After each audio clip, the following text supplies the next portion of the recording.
এবার সত্তা সাহেব মুক্তামণিকে ঘৃণার চোখে দেখা শুরু করবে আগামী পর্বে। বিস্তারিত জানতে সম্পূর্ণ ভিডিওটি দেখতে থাকুন। আসসালামু আলাইকুম প্রিয় দর্শক, সবার কি অবস্থা? হাজির হয়ে গেলাম দীপ্ত টিভির নিবেদিত বকুলপুর সিজন 2 এর 596তম পর্বে কি ঘটতে চলছে তার অগ্রিম খবর নিয়ে। এই পর্বে আপনারা দেখতে পারবেন গুড্ডি সাহেবকে দেখা যাবে সে আব্বাস চেয়ারম্যানের কাছে গিয়ে বলবে, আচ্ছা আপনি যে উগান্ডাকে ঠাঁই দিচ্ছেন, এই উগান্ডা কিন্তু মুসলিম সরকারের সাথে কাজ করছে, আর মুসলিম সরকারের ওয়াইফ হচ্ছে কিন্তু লীলাবতী। সুতরাং লীলাবতী এবং দিবার সাথে সম্পর্কটা ভালো নেই, আর এজন্যই দিবাকে যে কোনো সময় ক্ষতি করে বসতে পারে এই লীলাবতী। আর এই কথা শুনে আব্বাস চেয়ারম্যান বলবে, দিবার শত্রু লীলাবতী না, দিবার শত্রু হচ্ছে দিবানন্দিনী, আর এজন্যই দিবানন্দিনীর কাছ থেকে দিবাকে দূরে দূরে রাখতে হবে।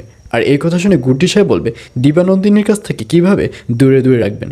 দিবানন্দিনী তো উগান্ডার কারণে এই বকুলপুরে এসেছে, এই উগান্ডার কারণেই কিন্তু বকুলপুরের যাত্রাটি এখনও পড়ে আছে।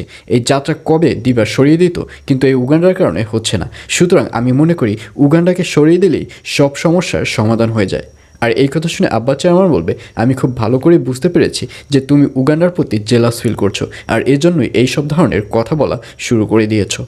আর অন্যদিকে সত্তার সাহেবকে দেখা যাবে সে আর মুক্তামণিকে ভালো চোখে দেখতে পারবে না। মুক্তামণিকে যতবার সে চোখের সামনে দেখবে ততবারই তার মনের মধ্যে একটা ঘৃণার সৃষ্টি হবে, কারণ সেদিন যে গুড্ডি সাহেব ও তার ওয়াইফ যে কথাগুলো বলেছে সবগুলো ছাত্তার সাহেব শুনে ফেলেছে, এবং ছাত্তার সাহেব খুব ভালো করেই নিজের মনের মধ্যে গেঁথে নিয়েছে যে মুক্তামণির পেটে যে সন্তান রয়েছে সেটা ছাত্তার সাহেবের নয়, সেটা হচ্ছে মুসলিম সরকারের। আর এজন্যই দেখা যাবে ছাত্তার সাহেব কিছুতেই মুক্তামণিকে মেনে নিতে পারবে না, এবং এক পর্যায়ে মুক্তামণির মুখের উপর বলেই ফেলবে যে তার পেটে যে সন্তান রয়েছে সেটা ছাত্তার সাহেবের নয়।